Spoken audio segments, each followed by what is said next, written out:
반갑습니다. 타임 레버리지, 시간을 들여 막대한 수익으로 치환한다. 주말이 밝았습니다. 이렇게 또 귀한 주말 시간에 제 영상 찾아주시고 귀한 시간 내주심에 대단히 감사드린다는 말씀 드리면서 금일 영상 시작하도록 하겠습니다. 방송을 촬영하는 시점으로 업비트 창을 보게 되면 전반적으로 조금은 약보합 상태를 보여주고 있습니다. 이런 부분에 있어서 우리는 크게 흔들리지 말고 천천히 DCA로 모아가자 말씀드리면서 시작을 하겠습니다. 본격적인 출발에 앞서 제가 요즘에 굉장히 즐겨 읽고 있는 김승호 회장이 쓴 돈의 속성이라는 책이 있거든요. 굉장히 유명한 책이라서 저희 구독자님들도 읽어보신 분이 굉장히 많을 것 같은데 여기에 투자의 귀재라고 불리우는 워렌 버핏의 한 명언이 나옵니다. 한번 읽어볼까요? 남들이 욕심을 낼 때 두려워하고 반대로 남들이 두려워할 때 욕심을 내야 한다. 이런 말이 나오는데 즉 다시 말해 남들과 다른 길을 걷는 자가 부의 반열에 오를 수 있다라는 말이죠. 대중들이 노를 외칠 때는 yes를 말할 수 있어야 되며 대중들이 반대로 yes를 외칠 때는 no를 할 수 있는 그런 지조 있는 투자자가 돼야지만 부자의 길로 갈 수 있다는 것이죠. 지금 현재 대중들의 심리는 어떻죠? 전반적으로 암호화폐 시장에 대해서 FTX 사태라든지 루나 테라 사건 등등으로 있어서 조금은 부정적인 인식은 아직은 좀 많이 남아 있습니다. 여러분들도 잘 느끼고 계실 거예요. 지금 현재 특히 그 중에서도 XRP 같은 경우는 대중들이 리또 속으로 많이 알려져 있고 심지어 아예 모르는 사람들도 정말 많아요. 그렇죠? 그런 부분에 있어서 우리는 꾸준하게 지금 현재 XRP가 크게 가격이 오르지 않는 부분에 오히려 감사함을 느끼면서 대중들이 노 할 때 예스하고 있는 DCA로 모아가고 있죠. 그런 부분에 우리는 부의 반열에 오를 수 있는 그 임계점 그래프의 초기 시장에 진입해 있다. 자신 있게 말씀을 드리고 큰 기회를 잡았다라고 말씀을 드릴 수 있을 것 같은데 과연 언제까지 우리가 들고 갈 수 있는지 본인의 몫에 달려있다라고 말씀을 좀 드리고요. 김승호 회장이 이런 얘기를 합니다. 투자에 성공한 사람 이야기를 들을 때 단기적으로 성공한 사람 말은 듣지 말아라. 최소 한 세대 30년 이상 시간을 들여서 투자를 성공한 사람, 그 사람의 역사가 정말 진짜다라는 말을 합니다. 저는 이 책을 읽으면서 제가 인생의 살아감에 있어서 굉장히 중요하다고 생각하는 3대 덕목이 있거든요. 바로 정직, 성실, 겸손인데 해당 책을 읽으면서 이 세 번째 덕목, 겸손에 대해서 다시 한번 좀 느끼게 되면서 여러분들한테 이렇게 방송할 수 있음에 감사하고 다시 한번 겸손한 마인드를 지녀야겠다라는 생각을 좀 가진 것 같습니다. 책 이야기는 이 정도로 마무리하고요. 지금부터는 기사 보면서 XRP에 대한 암호화폐 전반적인 시장에 대한 펀더멘탈 잡아가도록 하겠습니다.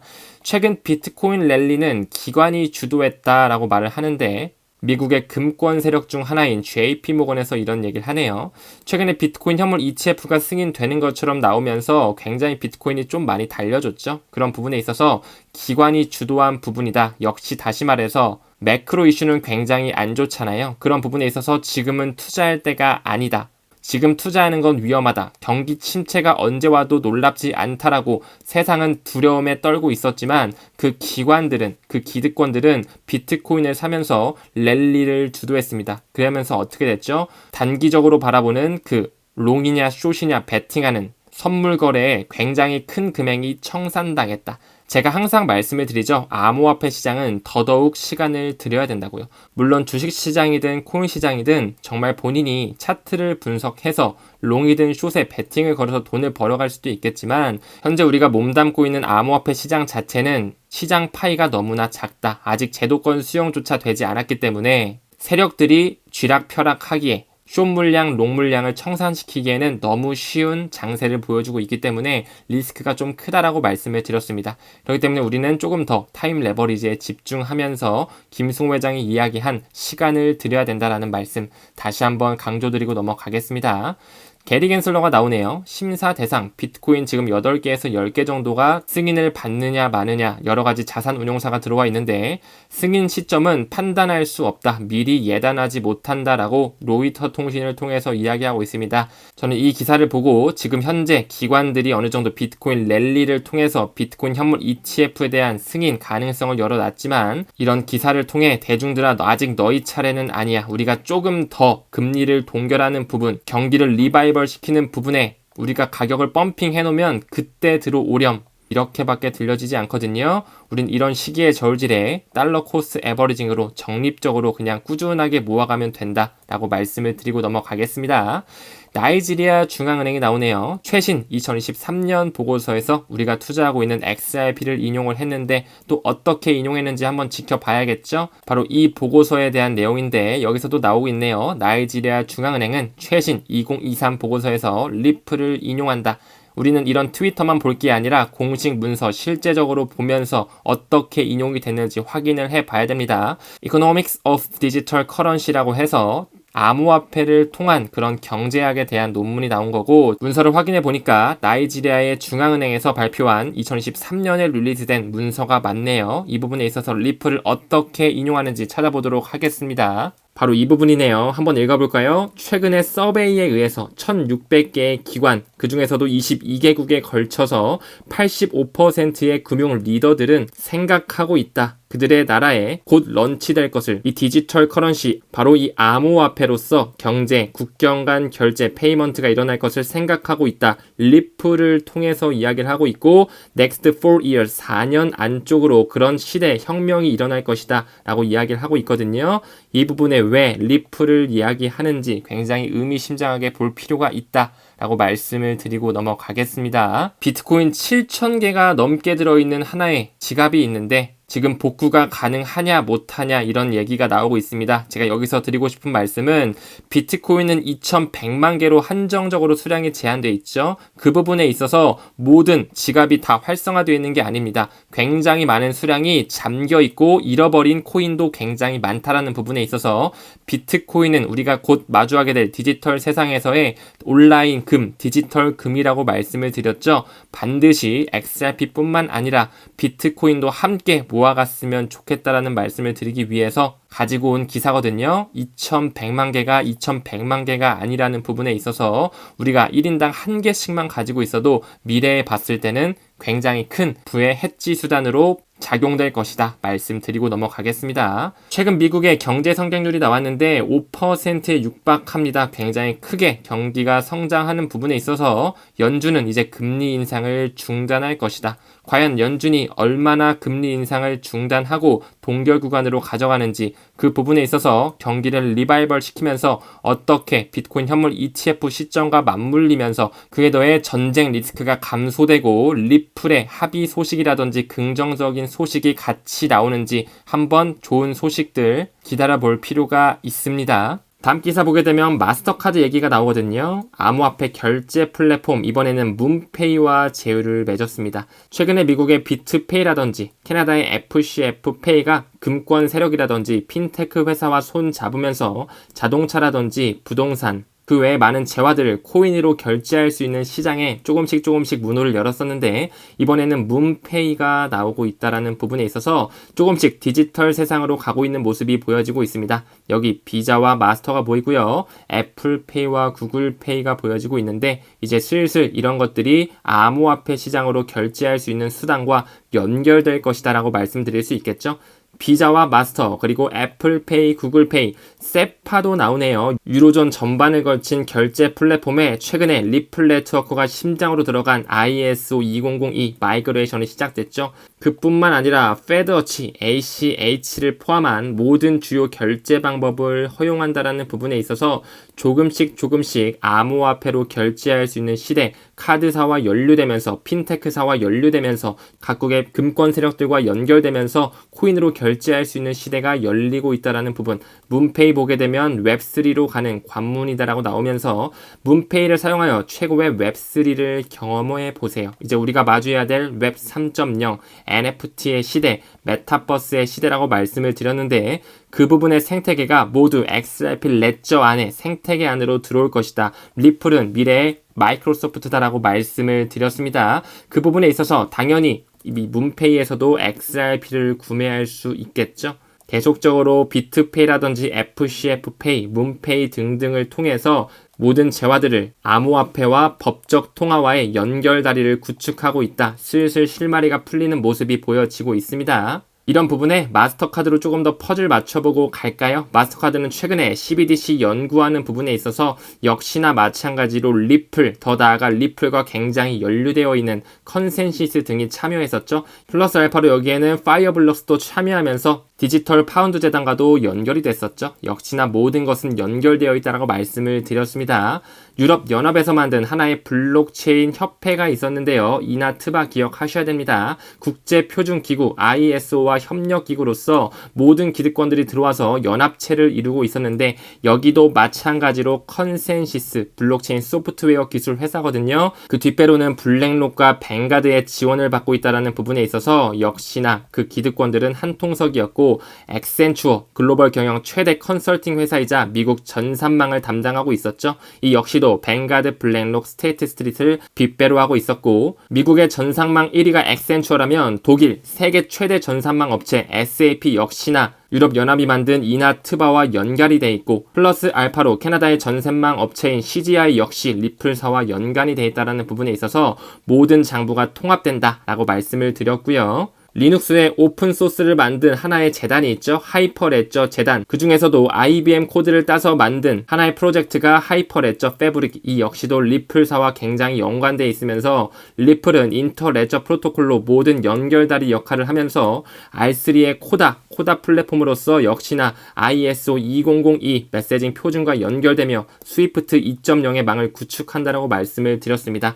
에비던스 자료로 말씀을 드리자면 리플은 과거부터 하이퍼레저 블록체인 컨소시엄에 합류하면서 같이 갔었고요. 이 부분에 있어서 역시나 하이퍼레저의 공식 홈페이지고 어떤 공식 파트너사를 가지고 있냐? 제가 방금 언급드렸던 R3와 리플사가 들어갈 수밖에 없다라고 말씀을 드렸습니다. 왜? 미래의 디지털 시대에서 결제망, 송금망을 이룩하는 것이 바로 리플의 페이먼트 시스템이다라고 말씀을 드릴 수 있기 때문이죠.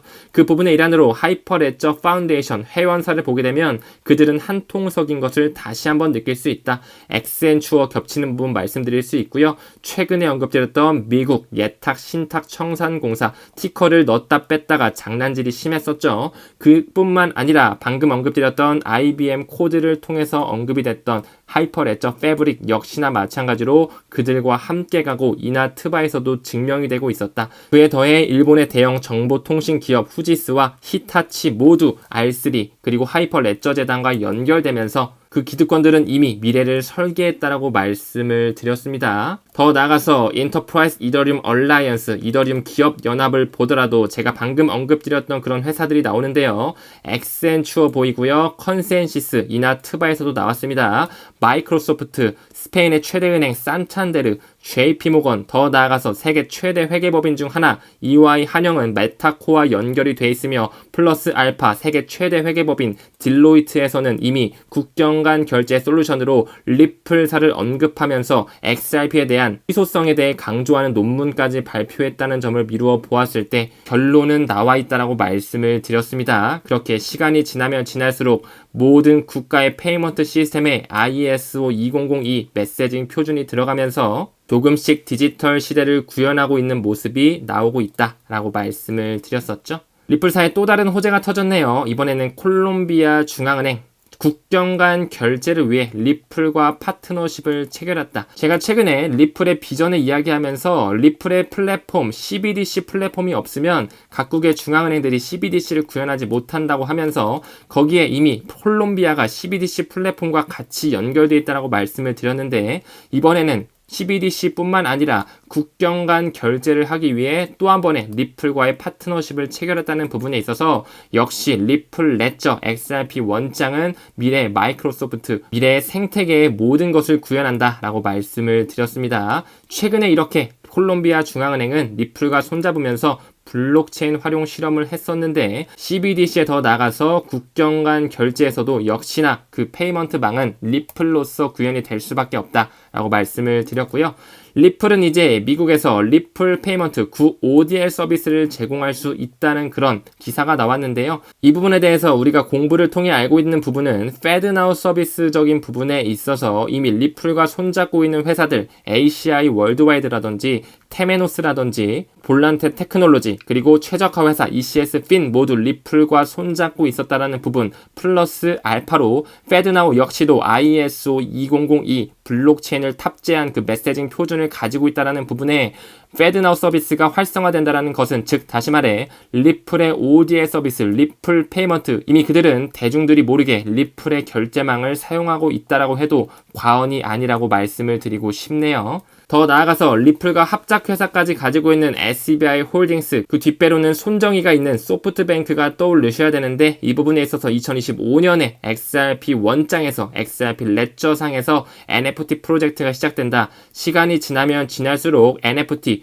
또 다른 하나의 산업이 구현이 되면서 암호화폐의 수용, 각 국가들은 새로운 사회수 창출을 하기 위해 NFT 시장을 열 것이면서 그 역시도 XRP 레저, 리플 레저 생태계 안에서 일어날 가능성이 굉장히 농후하다라고 말씀을 드렸습니다.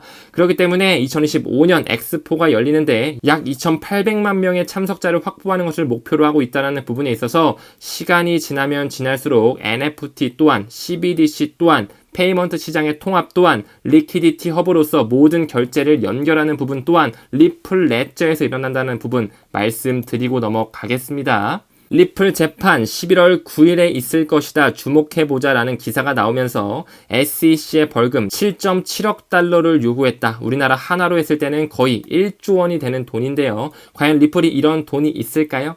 우리는 이런 돈을 보기보다는 리플의 뒷배에 어떤 세력들이 있는지를 봐야겠죠. 리플의 지분을 누가 가지고 있냐? 액센추어 뿐만 아니라 그 기득권 세력 중에 기득권 세력인 디지털 커런시 그룹이 리플의 지분을 가지고 있고, 그 디지털 커런시 그룹은 베리 실버트와 글렌 허친스로 연결되면서 나스닥에 투자를 받고 있고 마스터카드에 투자를 받고 있는데, 그 역시도 뒷배에는 유대자본이 굉장히 깊숙하게 빼어 들어가 있다는 부분에 있어서 돈이 문제가 아니라고 말씀을 드립니다. 표면적인 벌금보다는 그 세력들이 언제 매집을 끝내서 들어 올릴지 그들이 정하는 것이다. 그렇기 때문에 우리는 DCA로 계속적으로 꾸준하게 모아가면 된다라고 말씀을 드리고, 플러스 알파 11월 8일에서 9일에 리플의 행사 스웰이 있다라고 말씀을 드렸고, 플러스 알파로 R3에 있는 코다데이가 일본에서 열리죠. 그런 부분에 리플과 관련된 이슈가 맞물리면서 XRP에 대한 소송이라든지 IPO라든지 긍정적으로 풀릴 수 있는 가능성이 있다라는 부분, 낙관적으로 보면서 우리는 하루하루 즐겁게 사는데 초점 맞췄으면 좋겠습니다.